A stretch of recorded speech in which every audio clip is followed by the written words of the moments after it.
of the bike, an innovation history. Bicycles are big business.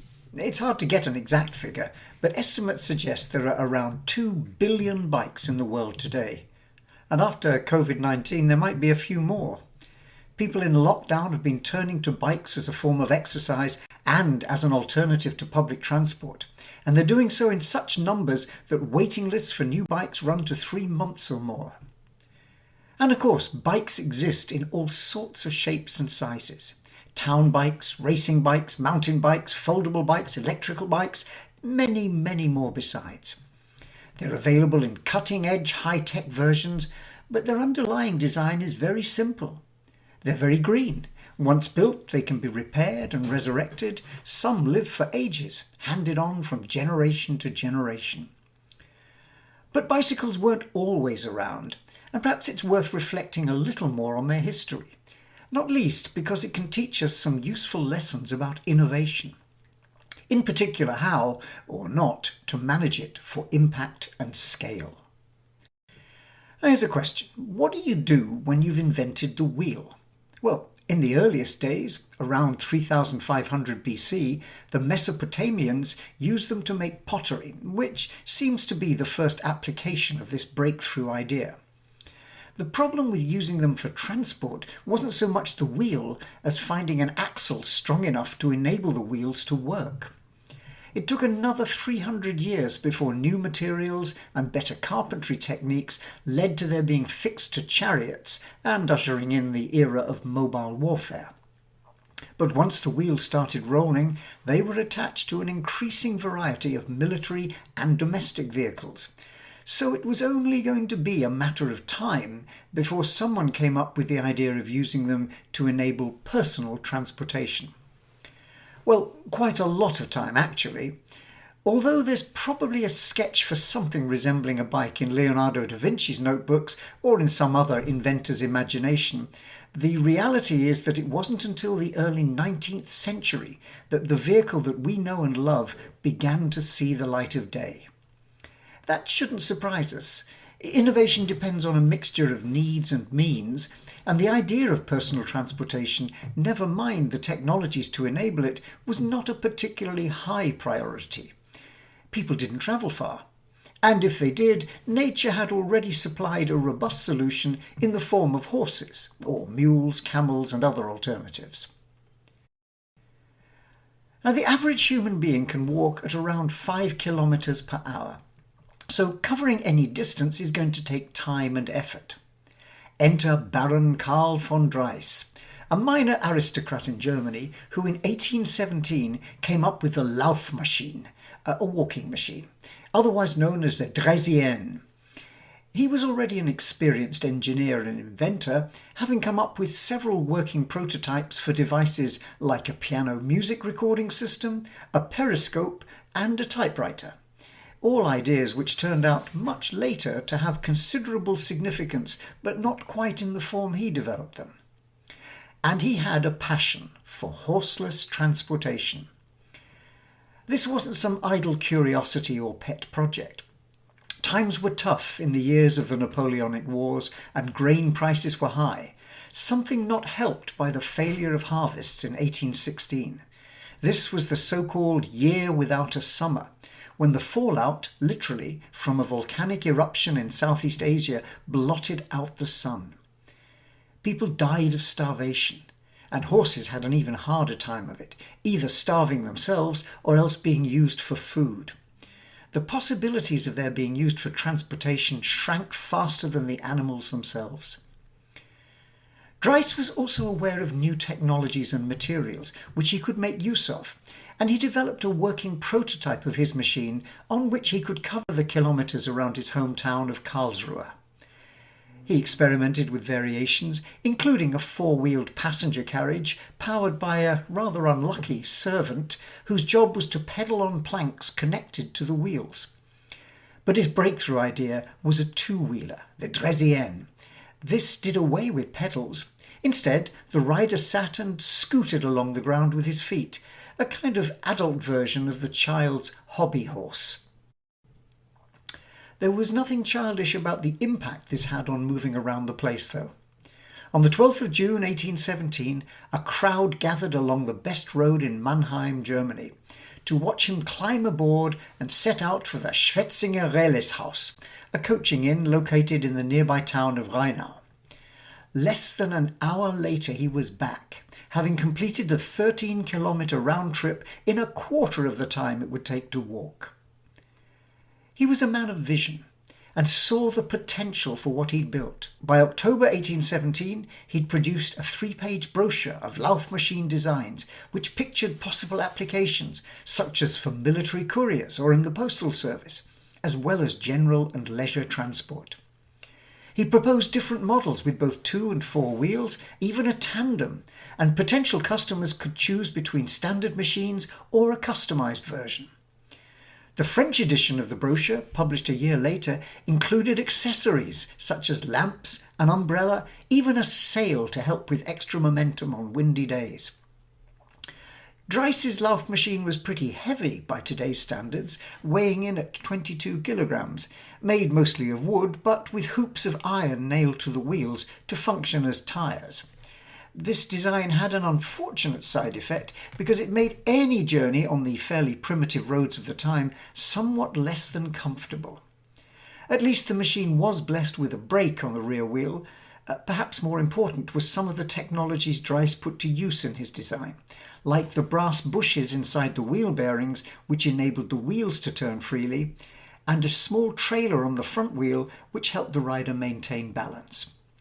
So Dreiss certainly had the vision to see the possibilities in his machine, but he didn't really have a business model to help him create and capture value from it. Although he staged a number of impressive demonstrations around Europe, the reception was mixed, and once the novelty wore off, the market retreated to being one for hobbyists and pleasure seekers. Riding rinks, where customers could rent a machine for an hour or so, appeared in the parks of various European cities, but the mainstream dream of providing personal transportation faded away. It wasn't helped by the appalling state of the roads at the time. Without any form of shock absorbers, the seat, despite being well padded, was not a comfortable place to spend much of the day. Now, all's fair in love and war is a principle which often also applies to innovation. The pattern is one of imitation, and the first mover is not always the one who can gain the advantage, especially if they have inadequate protection for their intellectual property. Dreiss had tried to patent his idea, but it only applied locally, a loophole quickly spotted and exploited by an Englishman, Dennis Johnson. He'd seen the early demonstrations and guessed at the significant opportunity such machines might offer. So he set about patenting the idea in England and then building, in more systematic fashion, a business model around which it might be exploited. Johnson was a coachmaker, so he quickly worked out how to build the machines. What he had to do was to create and grow the market. He advertised, offered demonstration machines, organised racing competitions, even established 2 riding schools where people could learn the skills involved. He adapted the product so that his pedestrian curricle had a ladies' walking machine variant with a lower saddle, such that women could mount the machine decorously. He was particularly successful in attracting the attention of the young men of the time. This was the era of Beau Brummel and the London dandies, and they enthusiastically took up the idea, adding to it all sorts of fashion accessories. Boots, gloves, etc., without which the daredevil owner would not be seen about town. Its popularity amongst this group was heightened by the inherently unsafe nature of something ridden about narrow streets at relatively high speed, which offered thrills and accidents aplenty, until an increasing number of city authorities began banning the machine. It was an expensive hobby. Retailing for around £10, which in today's money is about £750, it carried additional running costs. Riders wore out their expensive leather boots surprisingly rapidly, and the imposition of fines of £2, that's £150 today, for riding on the pavement added to the burden. The fashion for Dresiennes began to fade, but the real reason for their failure to reach a wider market was down to much simpler economics. By 1820, the price of oats had come back down to pre-1815 levels, and horses were readily available to those who could afford them. Now, innovation isn't just a gleam in the eye, a flash of insight, and then instant creation. It's a lot of hard work, experimentation and improvisation to bring that dream to reality. But even when the first fruits are there, there's plenty of room for improvement. As Johnson showed, there's plenty of scope for doing things better, sorting out the bugs and wrinkles, continuously improving on the design. It's a pattern of restless experimentation, pushing the frontiers of what might be possible. Metalworking technology in particular was improving such that machines could be made strong and relatively light, displacing wood as the only means of construction. People explored using different numbers of wheels, 2, 3, 4, more even, opening up the possibilities of carrying multiple passengers. But innovation is also about sudden leaps, of someone else very often picking up the baton and giving the wheel an extra hard push that sends it off in a new direction.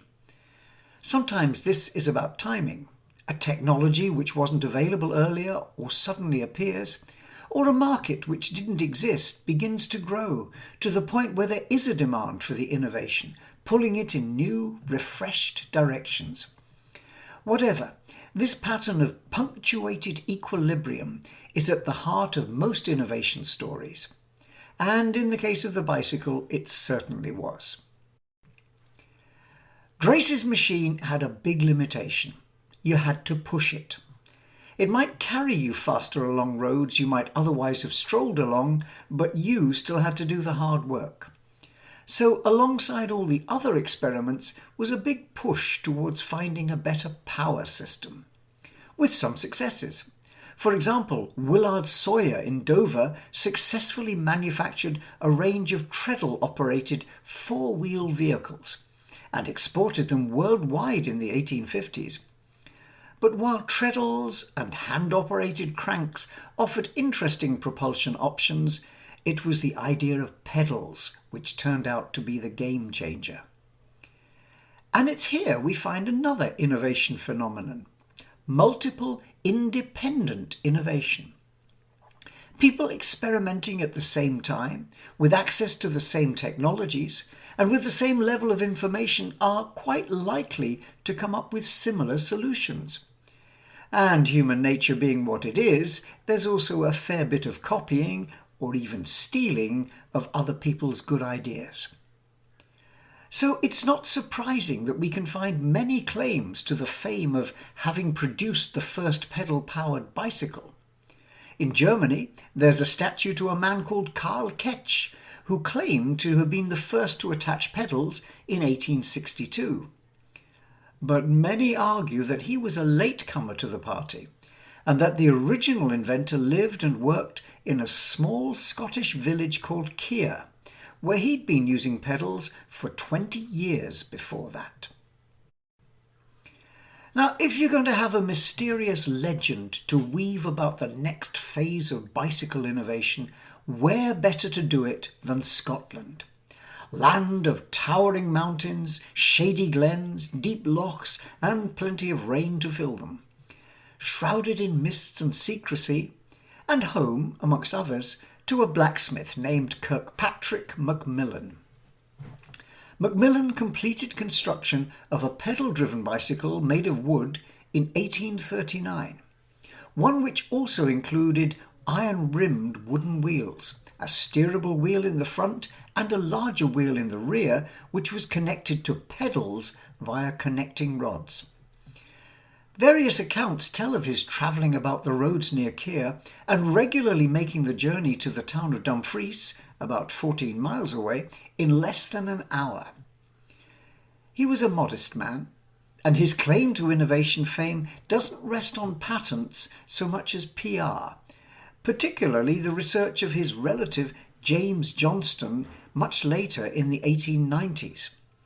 Johnston wanted to prove that my native country of Dumfries belongs the honour of being the birthplace of the invention of the bicycle.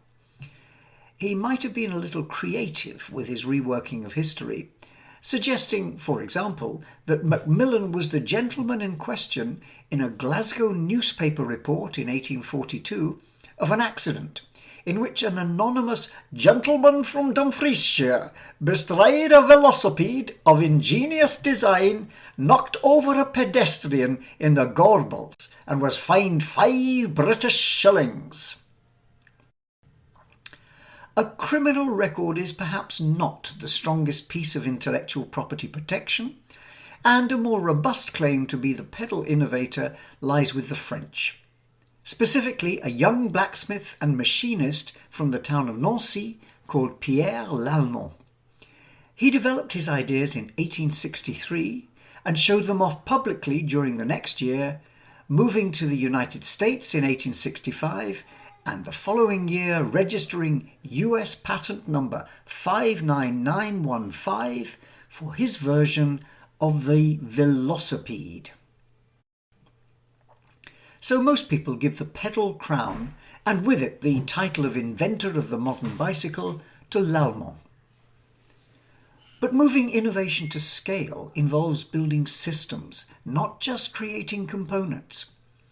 If you're going to make a success of bicycles, then you need to bring several pieces of the puzzle together into a workable configuration.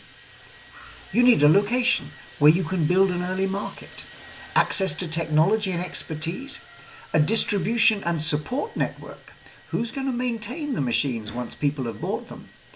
An ability to produce at scale, and a lot of money. In the case of bicycles, this wasn't in the wilds of Connecticut, where Lallemand was careering down hills. His bike had only rudimentary brakes, but on the wide, flat, and pleasantly surfaced, because tarmac was a recent innovation, the streets of Paris. In the early 1860s, Pierre Michaud, yet another blacksmith, had a successful business producing parts for the carriage trade, and he diversified into making velocipèdes à pédales on a small scale. Across Paris, 2 brothers, André and René Olivier, were students, but also came from a wealthy family. This enabled them not only to be early adopters of the bicycle, enjoying a memorable road trip in 1865 from Avignon to Paris, which took them 8 days, but also to become the first entrepreneurs in the game. They saw the considerable potential in pedal cycles and teamed up with Michaud, brought in another friend, Georges de la Boulisse, and in 1868 set up a partnership to make and sell them. Now they brought together several key innovations in their system, changing the wooden frame for one made of 2 pieces of cast iron bolted together and enabling mass production. The only problem with this design was that it kept breaking, and customers were understandably somewhat annoyed. Fortunately, theirs was not the only company moving into this space, and another small firm in Lyon had developed a different design using a single-piece frame with a diagonal bar made of wrought iron. The Michaud company quickly adopted this and continued to dominate the fledgling industry over the next 10 years. For a while, France, and Paris, with its smooth flat roads, became the focus of a market which grew in popularity on both sides of the Atlantic. But a combination of the Franco-Prussian War of 1870, which stopped French cyclists, and bad roads, whose bone-shaking characteristics held back even the hardiest of North American users, meant that the centre of innovation gravity moved to Britain. Now, pedal power depends on how much you can push, and Cycle Design Next began to explore ways of maximising this. 2 wheels of equal size aren't particularly good in this equation. Better is to have as long a stride as possible, since the larger the wheel, the further you can go with one rotation of the pedals. So wheels became higher and higher, the only limit being the length of the rider's legs. It's an idea which is good for propulsion, but not so good for steering or balance.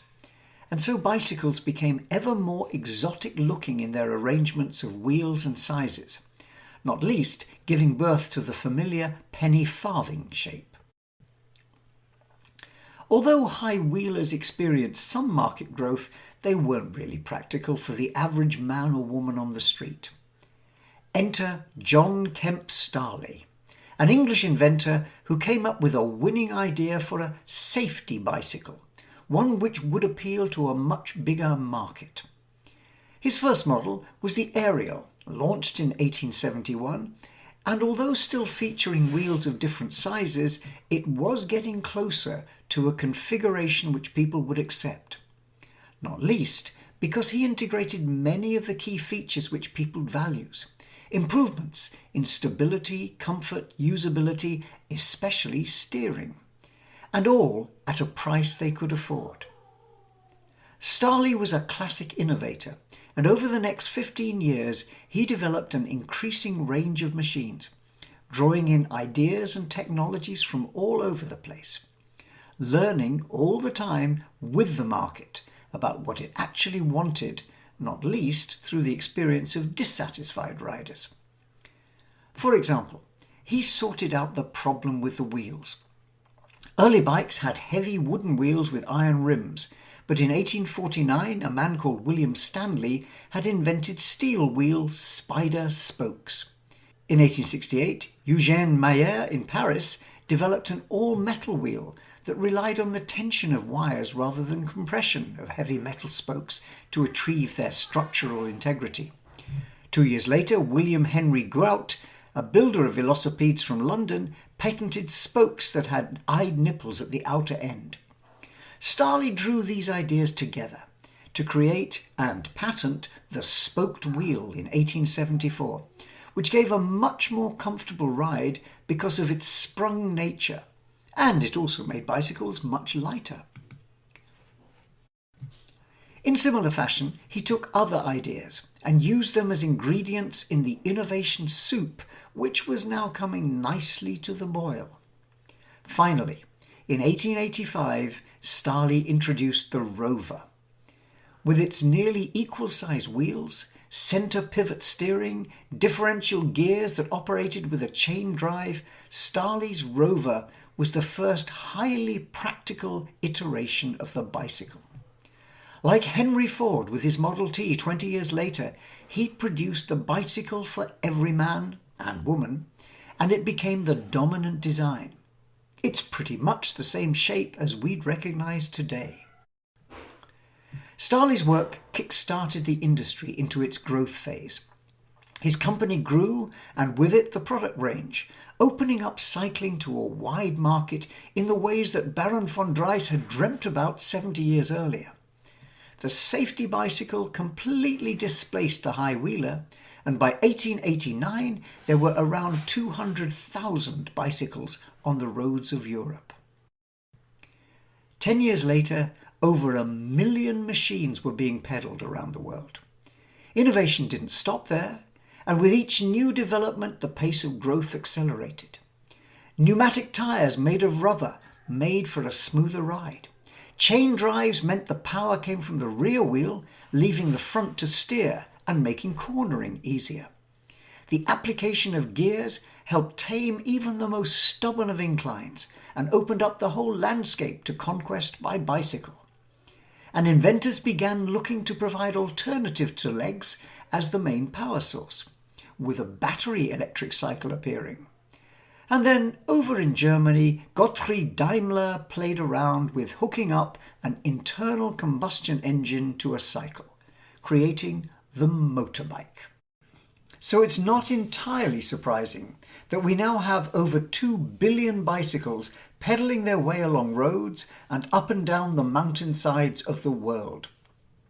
And there's still plenty of scope for further innovation, for branching in new directions and picking up again on old ones.